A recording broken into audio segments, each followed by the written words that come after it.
నీ పరిచయం నాలో 15th చాప్టర్. హైదరాబాద్ వర్షాలు తగ్గాయి, కానీ మాధవి మనసులో కొత్త తుఫాన్ మొదలైంది. ఆ రోజు ఉదయం అర్జున్ ఆఫీస్కి తొందరగా వచ్చాడు.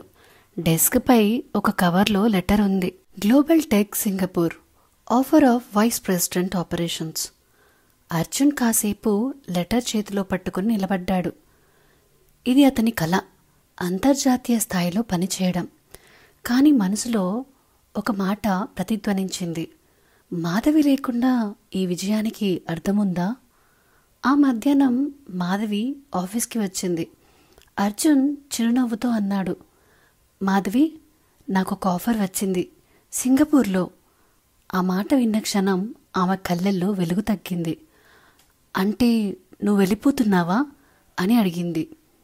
ఇంకా నిర్ణయం తీసుకోలేదు, నీతో మాట్లాడి తేల్చుకోవాలనుకున్నాను అని సమాధానమిచ్చాడు అర్జున్. మాధవి మౌనంగా కిటికీ బయట చూసింది. వర్షం ఆగిపోయినా ఆకాశం ఇంకా మబ్బులతో ఉంది. ఇది నీ కల కదా, దాన్ని ఆపలేను నేను. కానీ నా కలలో నువ్వు లేకపోతే దానికి అర్థమేంటి అని అన్నాడు అర్జున్. ఆమె తలదించుకుంది. ప్రేమ ఎప్పుడూ త్యాగం కోరుతుంది అర్జున్, ఈసారి నేను దాన్ని నేర్చుకుంటాను అని సమాధానమిచ్చింది. అతను దగ్గరికి వచ్చి ఇలా అన్నాడు, మాధవి, మనం కలిసే అవకాశం కోల్పోతే మన కథ అసంపూర్తిగా ఉంటుందేమో, అదేనా నీ భయం అని ప్రశ్నించింది మాధవి. అవును అన్నట్టు తల ఊపాడు అర్జున్. అయితే నా మాట విను అని ఆమె చప్పున అంది. ప్రేమ పూర్తవడం అంటే కలిసిపోవడం కాదు, ఒకరి కలను ఇంకొకరు నెరవేర్చడం కూడా కావచ్చు. అర్జున్ కళ్ళలో నీళ్లు మెరిశాయి. నువ్వెప్పుడూ కూడా నాకు బలం ఇచ్చావు, ఇప్పుడు దూరం నుండి ఆ బలం కావాలి. ఆ రాత్రి ఇద్దరూ కేఫ్లో చివరిసారిగా కూర్చున్నారు. చినుకులు మెల్లగా పడుతున్నాయి.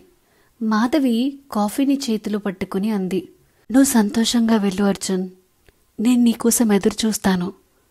ఎందుకంటే మన ప్రేమ దూరంతో కాదు, నమ్మకంతో బతుకుతుంది.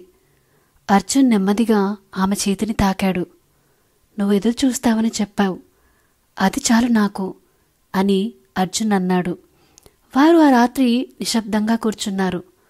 పలికని మాటల గుండెల్లో వానచినుకుల మధ్య ఒక హామీ, దూరం ఎంతైనా ప్రేమ తిరిగి వస్తుంది అని. సో ఇదేనండి నీ పరిచయం నాలోని 15th చాప్టర్. స్టోరీ మీకు నచ్చుతుందని ఆశిస్తున్నాను.